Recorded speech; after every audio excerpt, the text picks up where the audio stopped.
Good gravy. Knock some stuff down. Sorry.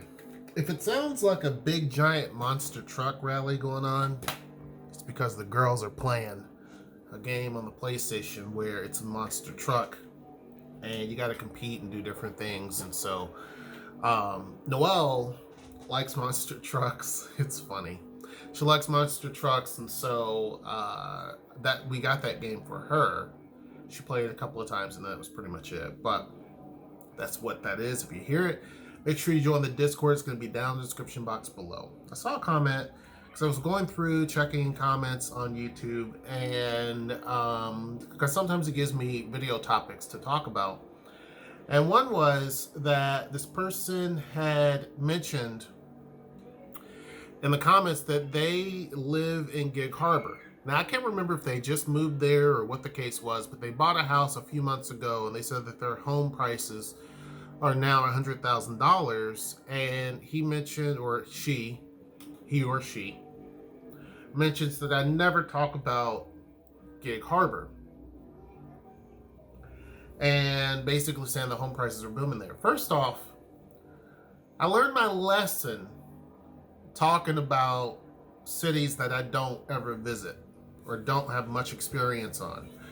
Because I did a video talking about Bremerton. Because one thing is I like to let people know there's a lot of people that come through and pass by and check out they may not be subscribers, but they stop in and they check a video, and it's like, cool. You know, I've explained that basically YouTube is like a big search engine, because it is. And so if they're moving to the area, they want to know more about the area. And so I was trying to, and sometimes they will stop and pick up the videos that I have and listen to them, and that kind of helps them make a decision on where they want to move to. I made the mistake about Bremerton because I had did a video, we went to Bremerton, we talked about it, and there were so many things in that video that I wasn't really sure of because I don't go to Bremerton often. I don't have a reason to go to Bremerton, right? And there are so many people who sat there and critiqued every single thing that, and not that they were wrong, but it's like, I don't want to do videos about places I don't really know much about. And I tell people that, like, there are so many cities here that I don't know so much about that you're not going to catch me do too many videos on them. Most of the videos you're going to see are from the bigger cities that I've been to quite a bit, which would be, I've been to Everett a little bit, so you may hear a little bit about that. Seattle quite a bit, Bellevue a little bit, and a lot about Tacoma because I live here, and then of course Olympia. These other little bitty places I don't really talk about a lot. Gig Harbor is okay, but Gig Harbor has a lot of things that people just are not going to be interested in, right? I'm not saying everyone, but I know people who've moved from Gig Harbor, not because the community was anything wrong with the community, but because of the simple fact that you have to pay to come into Tacoma, right? So you have a lot of people who want to be where things are a lot easier. There's at least a nightlife. There's something that's going on. And not to say that Gig Harbor doesn't have those things, but Gig Harbor is a tiny town. It's got like, 9,000 people, 10,000 people, something like that. It's a very small city. And so a lot of folks are not going to be, people that watch, a lot of times are not going to be interested in smaller cities. Some do. Some like those, right? And it's also impossible for me to make a video on every single city in the area because it's just impossible, right? But when it comes to places like Gig Harbor, the biggest turnoff for me, at least, is coming over the Narrows Bridge and I have to pay coming into Tacoma. That's one of the big turnoffs for me, and for a lot of people that's going to be a turnoff. So it doesn't matter about the homes there if they increase by 200,000. Some people are not interested whenever they have to come over, and you're going to have more nightlife here, more shopping to do here, more job opportunities here. After a while, the drive alone, it's not super far, don't get me wrong, but the drive is going to get old, and crossing the Narrows Bridge is going to get old. And like I said, I know people who bought a house there and then moved here because most of what's going on is over here. That's no dig towards Gig Harbor. It's not saying something negative necessarily about the city. It's an okay city. When I went there, it was okay. But it's just okay, there's not a lot to do. That's not to say that you don't have breweries and stuff like that. Some of the businesses that are there have actually set up shop here, right? They have two locations. They have one there in Gig Harbor, and then they have a location here in Tacoma as well, because this is where the population center is. So most of what I'm going to talk about when it comes to places where people have less barriers, which the Narrows is a barrier. Sorry, but it is. Until that thing becomes free, you're going to have less and less people who are interested. That's the reason why the population there is so low.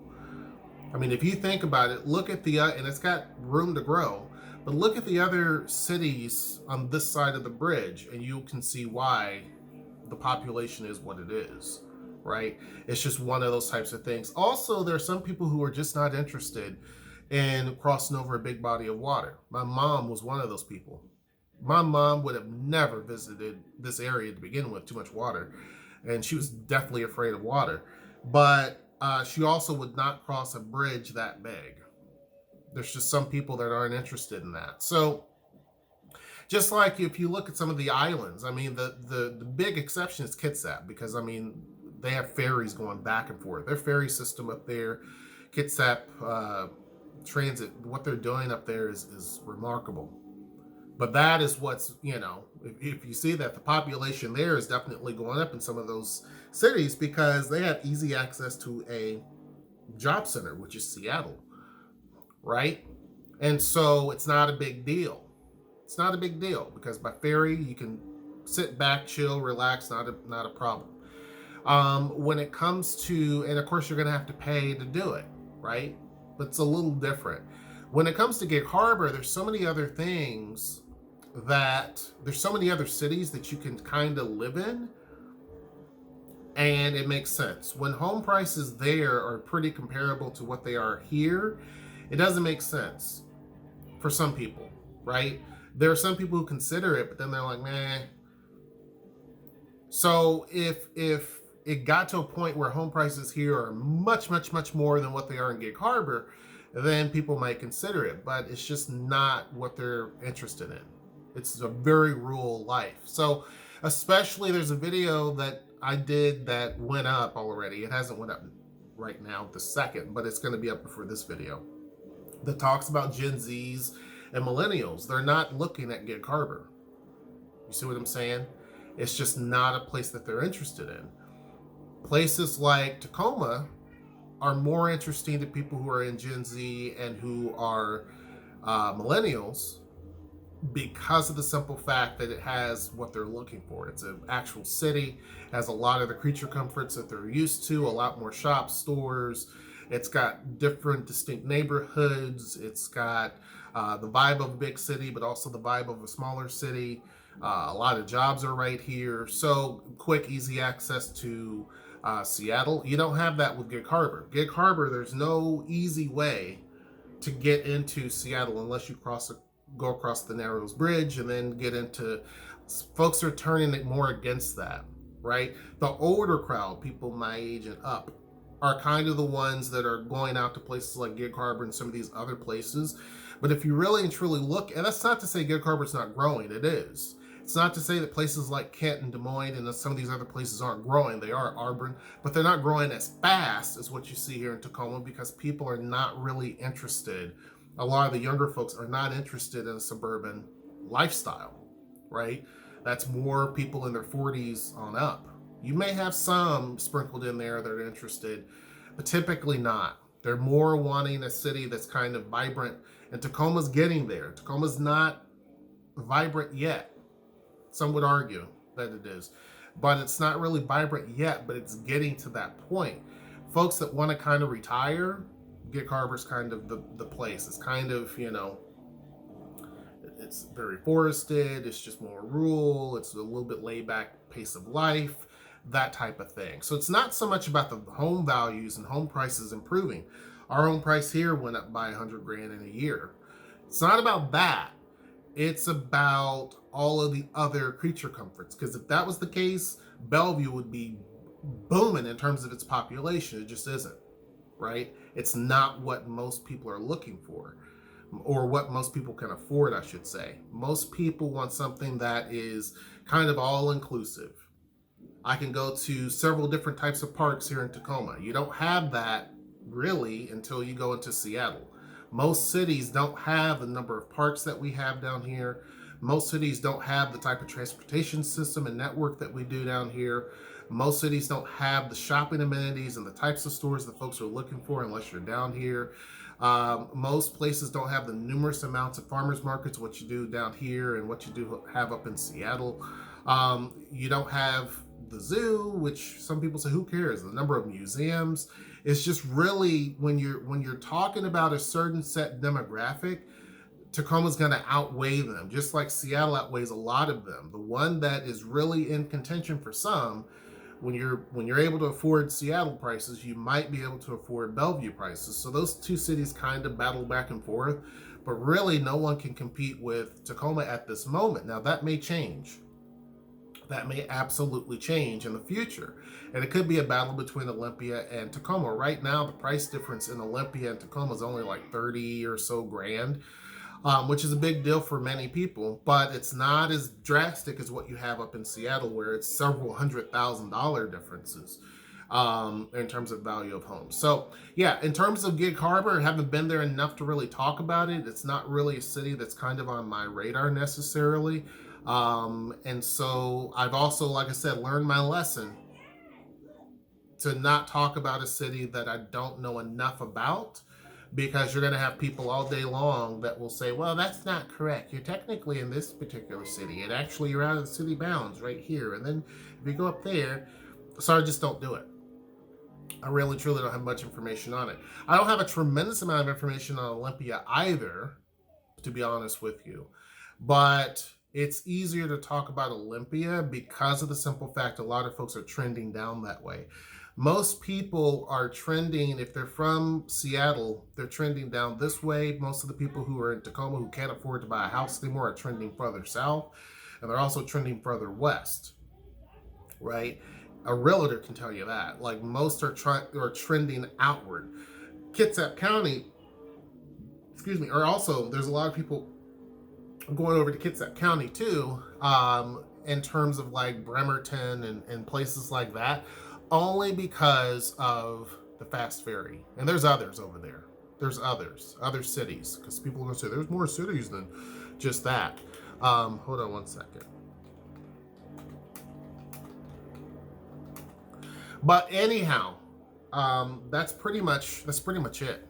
I hope I kind of answered your question as to why I don't. There's other cities that I don't really talk a whole lot about, especially since I moved from Seattle. I just don't have the information that I once had up there, even to a degree in terms of Seattle.